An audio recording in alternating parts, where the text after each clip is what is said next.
Eh bien bonjour et bienvenue sur l'espace dédié au site mécaniqueuniverselle.net, le site qui essaie de démontrer que l'humanité dans son ensemble évolue vers son ultime perfection. Alors, le thème de cette vidéo sera d'essayer de résumer cette théorie en fait. Voilà, de son origine jusqu'à sa finalité. Euh, tout ce que ces 25 ans, en somme, m'ont conduit à essayer de comprendre et essayer d'expliquer.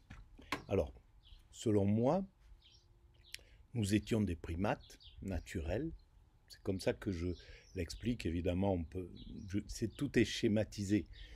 Pour, pour pouvoir développer cette théorie, je ne peux pas aller de façon pointue dans ce que nous étions à l'origine. Nous étions vraisemblablement, pour en avoir un petit aperçu, c'est nos cousins chimpanzés, la façon dont ils vivent, dans leur interaction sociale.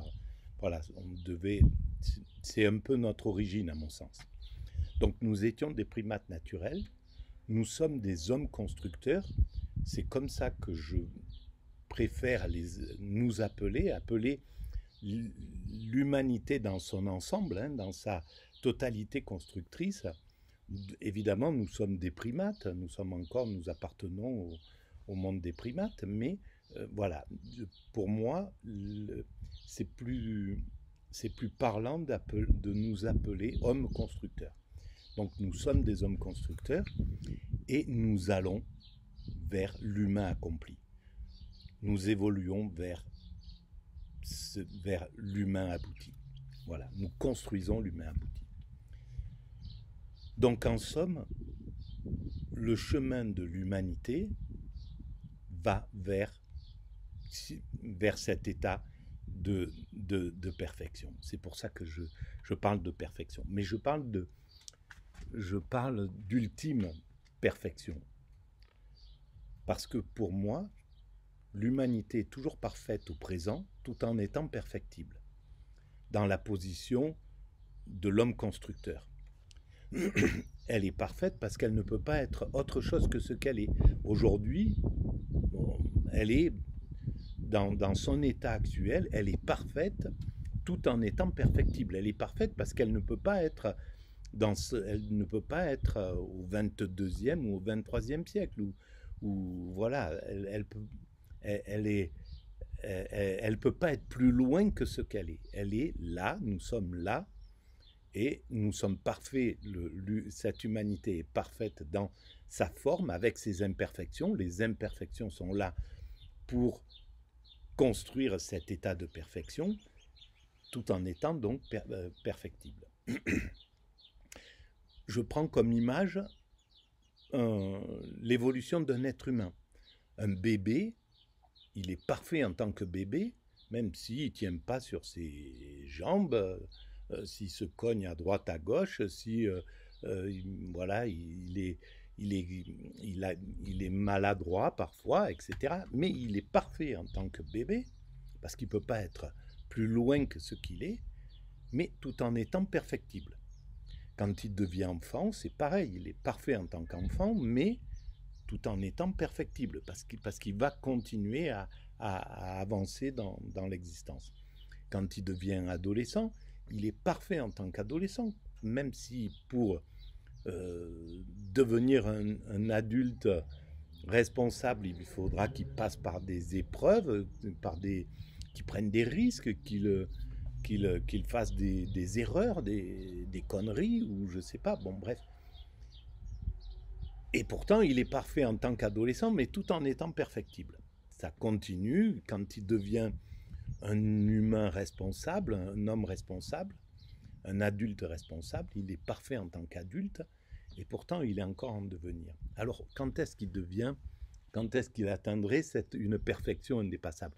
Ben, si on suivait la logique de la vie, en réalité, qu'on permettait à à la vieillesse, d'accéder à la sagesse, comme c'était sans doute le cas avant, avant qu'on rentre dans le monde actuel, le monde moderne, mais qui a sa raison d'être. Voilà. Mais la logique voudrait que quand on devient vieux, on aille vers la sagesse et qu'on accède à la sagesse, qu'on a, qu'on atteigne cet état de plénitude, de sérénité, etc. Bien des gens l'atteignent, hein, d'ailleurs. Ce... Mais évidemment, on voit que c'est même si c'est la logique de la vie, et c'est pas pour rien. La sagesse, c'est un retour vers l'intérieur. Donc, toute l'existence va vers l'extérieur, et puis à un certain moment, on revient vers l'intérieur. Mais physiquement, on, on, on, on en a l'épreuve. On perd l'ouïe, on perd un peu la vue, on perd un peu l'odorat, on perd le toucher, on perd nos pulsions, on perd nos désirs, on perd des choses comme ça pour rentrer, pour venir vers l'intérieur. Alors évidemment, on peut... Le, le, le libéralisme, il a besoin de bras, il a besoin d'activité, il a besoin... Voilà, il est dans ce mécanisme-là, donc il ne s'intéresse pas à cette histoire de l'évolution. Donc il va voilà, nous donner des activités, nous dire qu'il faut bosser jusqu'à tel âge, etc., etc., nous donner du Viagra pour continuer à vivre nos, notre, notre vie sexuelle, etc.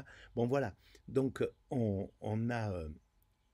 on, mais je conteste pas, hein, c'est pas, je suis pas contre, j'ai pas de critique vis-à-vis de ça. C'est une analyse, tout simplement. C'est une réflexion, une analyse. Et donc, la logique voudrait qu'on atteigne cet état de sagesse. Et c'est pareil pour moi, pour l'humanité. L'humanité va vers cet état de sagesse. Elle va vers l'éveil et la sagesse. Parce que normalement aussi, la vieillesse doit nous amener à l'éveil, en principe. On doit comprendre à ce moment, on y arrive, je pense, à l'éveil, quoi qu'il arrive. Parce qu'on comprend que des choses derrière lesquelles on courait n'ont pas vraiment de sens, que, etc. On mesure en fait les choses importantes. Donc, cet état de sagesse, elle est présente. Donc l'humanité, en principe, doit atteindre cet état de sagesse et d'éveil. Et pour moi, c'est le chemin de l'humanité. Nous allons vers la sagesse, l'éveil et la sagesse absolue. En réalité, c'est l'extase, c'est le nirvana, c'est voilà cet état, la béatitude, peu importe. L'humanité dans son ensemble va dans cet état-là. Alors aujourd'hui, on pourrait dire qu'elle est, bon, peut-être plus à son adolescence, bien que on voit que la violence qu'elle entraîne, dans laquelle l'humanité se débat, c'est proprement une humanité qu'on pourrait apparenter à l'adolescence en réalité. Voilà, l'agressivité, la compétition, la violence, etc. On pourrait se trouver dans cet état-là. Peut-être elle a mis un pas vers l'âge adulte. Mais en tout cas, elle n'est pas dans l'éveil. Elle n'a pas compris son sens. Et elle n'a pas compris ce qu'elle est en train de construire. Donc, elle n'est pas encore en éveil. Si elle était en éveil, elle dirait, voilà, on a pardon, un sens, on a une orientation, on a quelque chose à accomplir, et voilà, on serait dans un autre état, qui serait un état de conscience vraiment plus haut. Et c'est ce vers quoi, à mon sens, va l'humanité. Alors, donc, évidemment, il faudra encore quelques siècles pour atteindre cet état d'ultime perfection dont je parle. Et ce qu'il sera dans 3, 4, 5, peut-être 10 siècles, mais l'humanité a le temps devant elle. C'est nous, en tant qu'êtres humains, notre temps est court. Et il est court ou long, enfin bon, bref, il est réduit par rapport à l'évolution de l'humanité. Donc nous sommes pressés, nous voudrions voir l'évolution, nous voudrions comprendre, nous voudrions, etc. Et on est obligé de supporter la lenteur de l'évolution de l'humanité qui est normale parce que c'est un ensemble humain qui évolue, c'est le grand fleuve qui évolue. Donc sa rapidité, son rythme, il est, il est tout à fait normal. Et bien que parfois il nous révolte, parce qu'on on dirait, mais on peut se dire, mais l'humanité devrait déjà être beaucoup plus consciente que ce qu'elle est. Elle, non, elle en est là. Mais lorsqu'elle va prendre conscience de ce qu'elle, ça sera une étape de conscience, peut-être l'étape adulte justement, l'étape adulte responsable va prendre conscience de ce qu'elle réalise. Et c'est tout le travail de la mécanique universelle. Essayer d'éclairer ce que l'humanité réalise de façon inconsciente, ce que nous construisons de façon inconsciente. Alors,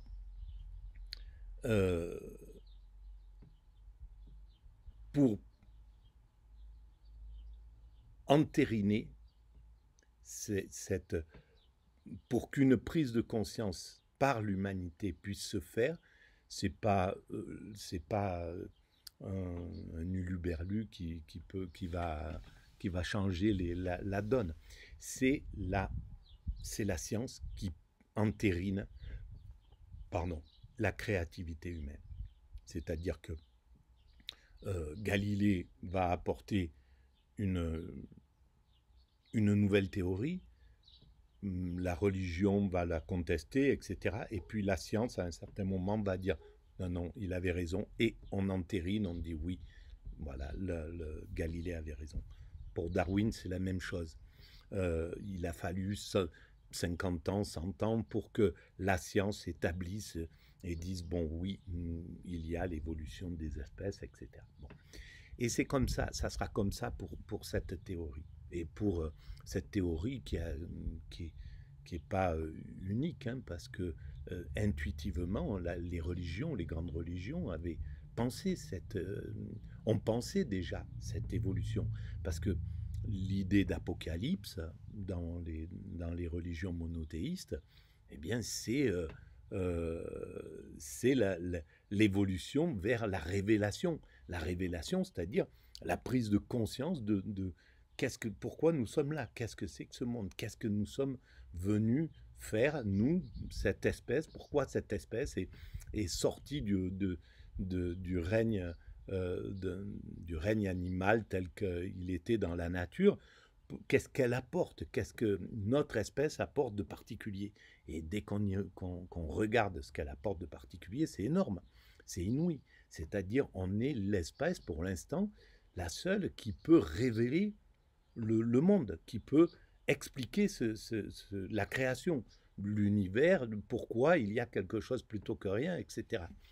Donc c'est inouï. Alors peut-être qu'il y a, pour certains, il y a d'autres formes de vie, d'autres humains, peut-être plus évolués ou quoi que ce soit, mais on n'a aucune preuve de ça. Pour l'instant, on est les seuls à avoir cette particularité, voilà, de pouvoir révéler le monde. Mais aussi, on a une autre particularité, c'est celle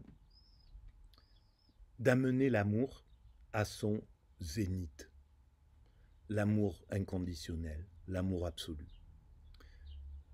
Donc, bien entendu, nos cousins primates connaissent l'abnégation, le don, la fraternité, la réconciliation, etc.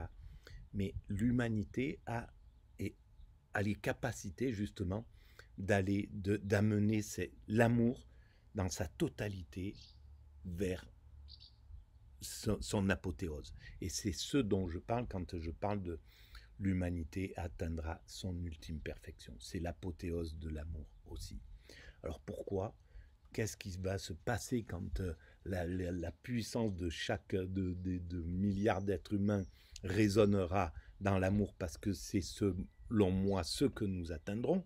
Et c'est pourquoi je dis qu'il faudra encore des siècles d'évolution pour pouvoir faire tomber notre ego, faire tomber l'agressivité, faire tomber, sortir du système dominant-dominé, etc., etc., aller vers un autre modèle qui permettra, mais on en a les moyens, tout a été inventé, ça y est, on a véritablement les moyens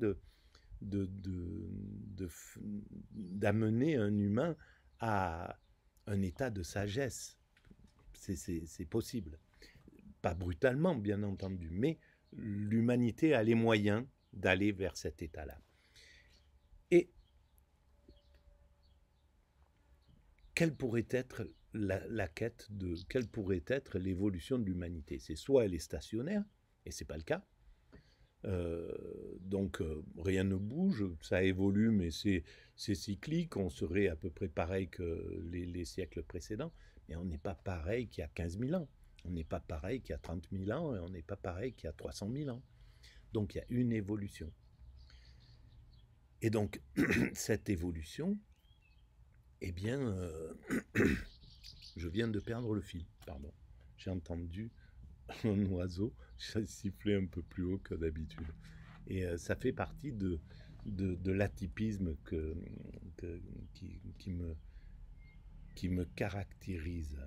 Un petit peu voilà, j'ai une forme d'autisme, et donc on entend un peu tout au même niveau, et on est vite perturbé. Un rien perturbe, un rien voilà, affole. Et donc, voilà,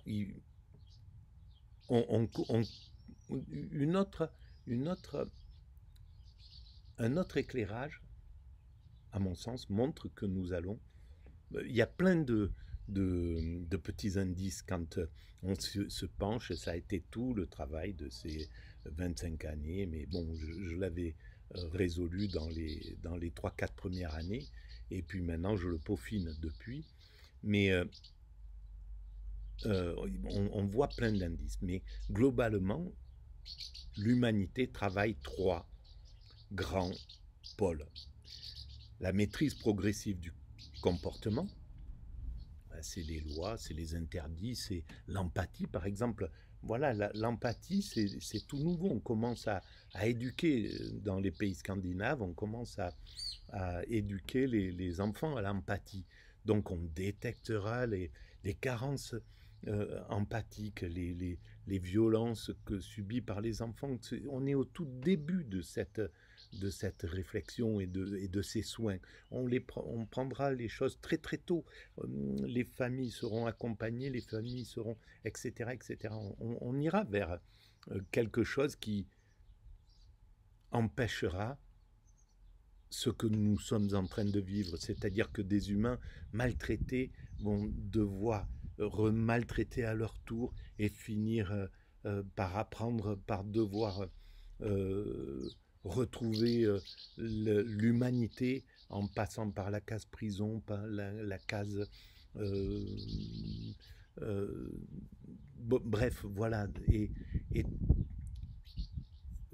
l'humanité ne pourra pas s'arrêter en cours de route pour maîtriser justement ce côté négatif de l'humain. Donc la maîtrise progressive du comportement, c'est un grand pôle qui enclenche tout un tas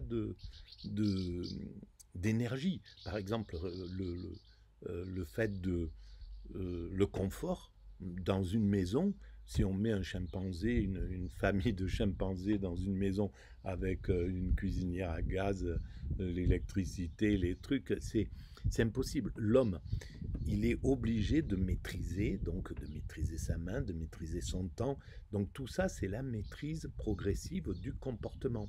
Voilà, on doit être concentré, donc ça nous apprend, ça apprend à l'humain de se concentrer. Mais par exemple, ça c'est un des indices qu'on ne mesure pas, parce qu'on est inclus dans le principe de l'évolution. On pense que tout est normal, que c'est... Mais non, on est issu d'un monde qui ne maîtrisait rien de tout ça. Bon, oui, bien sûr, on savait aller sortir des fourmis avec un bâton, un truc comme ça. Mais voilà, pour expliquer.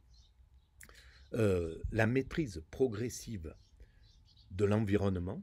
Alors, même si aujourd'hui on a amené l'humanité au bord de la catastrophe, c'est clair, mais on voit par exemple que, en même temps, on est en train de de rectifier le tir. Alors il faudra 20, 30, 40, 50 ans, peut-être 80 ans pour sortir des énergies fossiles, pour aller dans une autre chose. Mais là, l'énergie qui est consacrée à l'écologie, au changement de paradigme de la société, elle est inouïe. Et elle parviendra à on parviendra à l'écologie 100%, à 100% écologique, même si ça mettra 100 ans ou 200 ans, peu importe, mais ça ne mettra pas ce temps-là, à mon sens. On ira beaucoup plus vite, mais voilà, il y a un certain temps. Mais la maîtrise progressive de l'environnement, elle est très importante, parce que nos cousins primates, eh bien, ils sont sous la coupe des caprices du climat. Ils sont sous la coupe du changement de leur environnement, etc. Et puis, si une espèce arrive et qu'elle est plus invasive, comme nous, eh ben, ils sont vulnérables. Donc, la maîtrise de l'environnement, c'est quelque chose qui est nécessaire. Et on voit à quel point c'est quelque chose qui va rassurer l'être humain. Parce que lorsque je parle de l'humanité va vers sa perfection, c'est la tranquillité d'esprit, c'est-à-dire l'inverse de ce que je suis, par exemple, dans ma vie ordinaire. Mais donc, l'humanité atteindra la tranquillité absolue de l'esprit. Et cette tranquillité de l'esprit, ben, il faut que autrui ne représente plus un danger pour soi, donc que l'homme ne soit plus un loup pour l'homme, que plus aucun homme ne soit un loup pour l'homme, mais également qu'on ait maîtrisé les problèmes de la planète, c'est-à-dire pouvoir avoir un toit, etc. Tous les problèmes basiques. Bon, voilà, ça c'est la deuxième partie. La troisième partie, qui est très importante, c'est la maîtrise progressive du questionnement, c'est-à-dire répondre à toutes nos questions profondes. Ces questions profondes, eh bien, c'est les questions métaphysiques. Qui sommes-nous? D'où venons-nous? Où allons-nous? Voilà. Donc, qui sommes-nous? L'anthropologie, tout un tas de sciences cherche à le résoudre, et y parvient. Donc, d'où venons-nous? Qui sommes-nous? Freud et tout un tas de psychologues, voilà, cherchent à comprendre ce que nous sommes en tant qu'être humain, etc. Éclairer l'humain tel qu'il est. Et où allons-nous? Eh bien, c'est la mécanique universelle qui essaye aujourd'hui, par exemple, d'éclairer ce pan-là. Voilà, donc ça, c'est les trois grands chantiers de l'humanité. Ce qui fait de nous, parce que nous travaillons tous pour cette œuvre, sans le savoir. Et on travaille tous de façon totalement altruiste. C'est-à-dire que tout ce que nous faisons sur cette planète, nous le laissons à la planète et à l'humanité, que ce soit par le bien comme par le mal, parce que le mal aide le bien à évoluer. Voilà, quand il y a quelque chose un mal qui est quelque part, converge beaucoup de bien pour aller dire non, ça va pas, etc., etc. C'est comme ça. Donc, quoi qu'on fasse, on agit pour l'évolution de l'humanité vers cette perfection. Et quand on finit notre temps, on laisse tout ce qu'on a fait. Qu'on soit Elon Musk ou le plus pauvre des pauvres, l'ascète hindou qui est sous son arbre, eh bien tout ce qu'il a fait, c'est-à-dire tout. Parce que tout ce qu'on fait a une portée. Même celui qui est assis sous son arbre, eh bien les gens qui passent, qui le voient, ils travaillent, ils les travaillent. Ils travaillent les humains qui sont autour d'eux. On travaille toujours l'autre, quoi qu'il arrive. Donc on est tout le temps, tout ce qu'on fait, ça agit sur l'humanité et ça construit l'humanité. On est des altruistes. Malheureusement, on ne le voit pas suffisamment. Donc, parce que sinon, on serait beaucoup plus tolérants, beaucoup plus aimants envers nous-mêmes et envers les autres, parce que on aurait beaucoup plus d'amour du prochain, parce que ils construisent de la même manière que nous. Ils sont logés tout le monde est logé à la même enseigne. Et donc on est des généreux de façon sans le savoir. Voilà. Voilà pour cette première petite explication. Évidemment, c'est beaucoup plus touffu que ça. Cette théorie, elle a 1000 et quelques pages, elle a 2000 vidéos, bon bref, elle est beaucoup plus riche que ça. Mais, eh bien, c'est ce dont je vais essayer de parler, et c'est loin d'être je ne sais pas si je vais y arriver parce que c'est un problème assez complexe pour moi de m'exprimer devant des gens, devant des yeux, etc. Mais c'est ce que je vais essayer de faire aux rencontres philosophiques et spirituelles de Montfaucon, qui vont commencer donc le 6 juillet, mais un petit peu pour tester l'espace, etc. Le 1er juillet, donc mardi, je vais essayer d'exprimer cette théorie, de parler de cette théorie. Et voilà, j'aimerais pouvoir évoluer dans ce sens. Je pense que ça va être très très compliqué pour moi parce que j'ai vraiment des difficultés énormes à parler en public. Mais voilà, l'idée, ça serait de pouvoir le faire dans l'avenir. Mais en tout cas, si je ne peux pas le faire, les vidéos sont là, il n'y a aucun problème, tout le travail est déjà sur place, est déjà en place, est déjà réalisé. Donc c'est pas grave, c'est un plus peut-être pour être en interaction et pour avoir de la contradiction, etc. C'est ça qui importe. Voilà, donc ben je dis aux personnes, parce que je vais le mettre sans doute sur Internet pour les personnes avant qu'elles viennent à cette démonstration catastrophique. Non, bon, bref, allez. Mais c'est comme ça que je le ressens de toute manière. Mais c'est pas grave. Donc à cette démonstration, donc mardi. Voilà. Je dis merci à tout le monde et merci du soutien depuis 25 ans. Voilà, ponctuellement, il y a des gens qui m'envoient un petit message et puis même j'ai toujours senti les gens qui lisent.